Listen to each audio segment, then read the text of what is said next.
Baruch Rabotai, Shavua Tov, Besorot Tovot.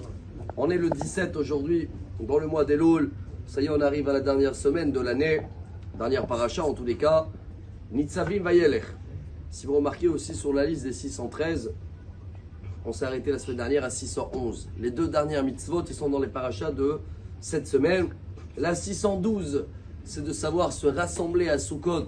On avait parlé que le but de la joie, c'est d'arriver vers Sukkot. Donc tout ce qu'on est en train de faire, Shofar, préparation, Slichot, Rosh Hashanah, Kippour, tout ça c'est pour arriver à un rassemblement de joie à Sukkot.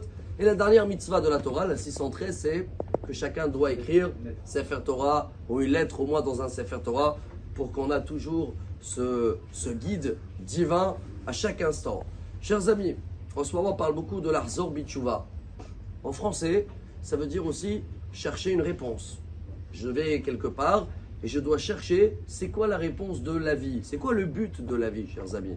Si le but c'est de se rassembler pour trouver la joie à Sukkot, alors elle est où la joie en ce moment? Il y avait trois grands philosophes, appelez ça comme ça, des grands penseurs, c'était des juifs, hein. Il y a à peu près une centaine d'années.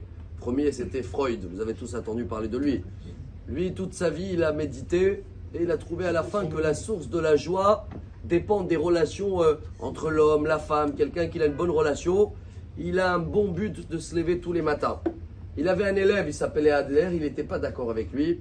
Pour lui, il a vu que ce n'est pas forcément les relations importantes d'intime entre couples qui fait comme quoi on a un but pour se lever le matin. C'est plus les relations, les amis, les amitiés autour, ton entourage, des rassemblements.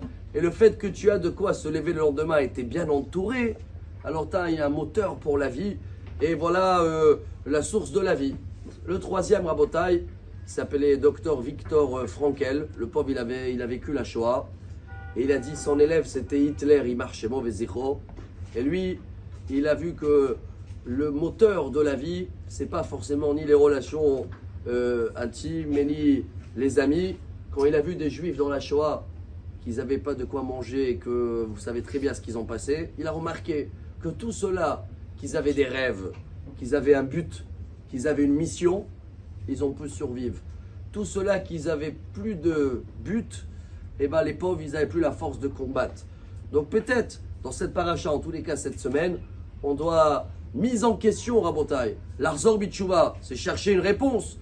Pourquoi on est là? Qu'est-ce qu'on fait ici? On est venu ici que pour manger, boire, bronzer, ce qu'ils font les animaux toute la journée, ou il y a quelque chose qui est divin, qu'on n'a peut-être pas assez fait toute l'année. Et voilà, là, dans ces 2 dernières semaines, c'est à nous d'essayer de chercher une vraie réponse à la vie. Quel est notre but? Où on va? D'où on vient? Quand on pense à ça, on est déjà dans la Hazara Bitshuva, parce qu'on cherche des réponses. J'espère que le son de le chauffard va nous guider le bon chemin pour cette semaine.